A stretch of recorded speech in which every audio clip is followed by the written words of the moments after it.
Greetings.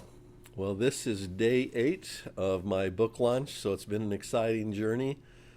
Can't believe it's been eight weeks already, and so as a result, this will probably be my last video that I prepare and just let it go, kind of go from here. But according to my records, over 400 books have been sold, and again, I don't really care. That's it's not good or bad. It just is a number. It's what it is.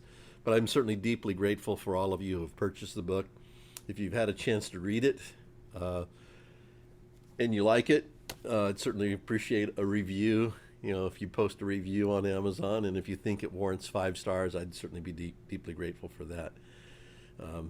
So I want to read to you from a chapter called Too Grateful to Worry in my book today.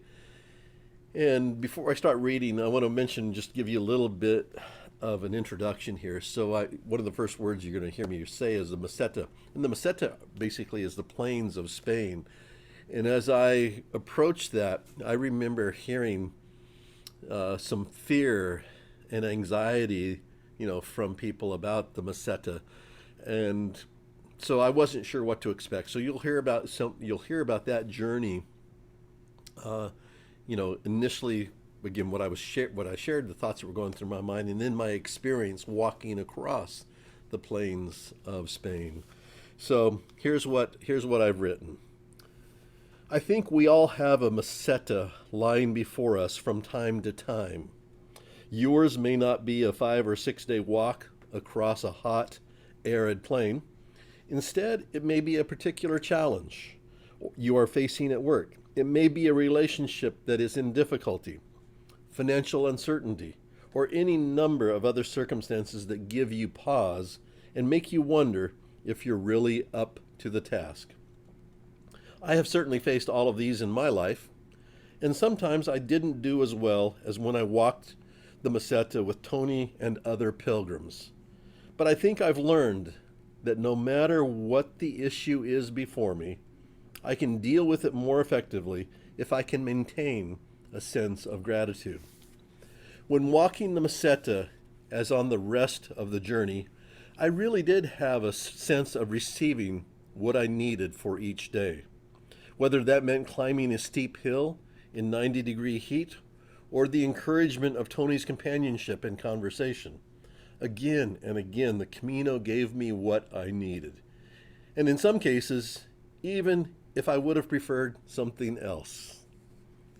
Receiving each day, each circumstance as a gift helped me cultivate a better and more vigorous response of gratitude in every situation. Without a doubt, steps taken in gratitude are the easiest steps of all. Of course, when you are truly open to receiving everything as a gift, you may get some gifts that surprise you. The gift for that day may come in a shape, in a size, or at a time that doesn't seem particularly gifty at the moment. I suppose it's all about balancing expectations with perceptions. Other times, the gift for the day may come as a chance for the unexpected, a diversion from the steady pace of the trail, even a detour to take a scenic route.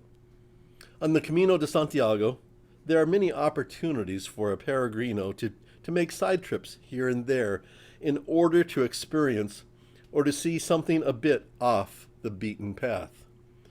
Some of these opportunities are easier to anticipate than others. The guidebook I followed had frequent suggestions for interesting sites that could be visited if one was willing to make a slight diversion from the planned route. When you're on foot, of course, a slight diversion takes on an extra layer of meaning.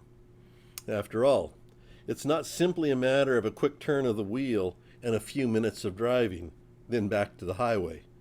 Walking long distances, especially with a specific goal in mind, entails planning and, above all, careful attention to expenditure of resources, water, nourishment, footing, and one's available stamina.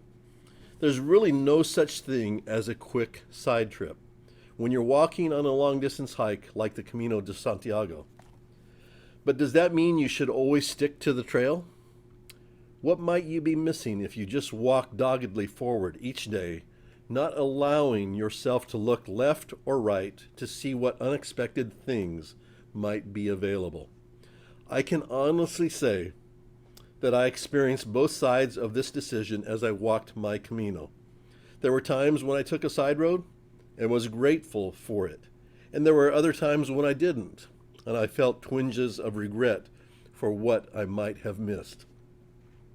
We all face similar decisions every day of our lives, and we never really know if it's worth it until we've made our choice. So thank you again, and I'm grateful for you again listening to my journey, participating in my journey, by encouraging me in 2018 on it, and being with me along the way. So it's meant an awful lot to me. And so thank you for once again allowing me to share my story with you. So I hope you enjoy it. And Buen Camino.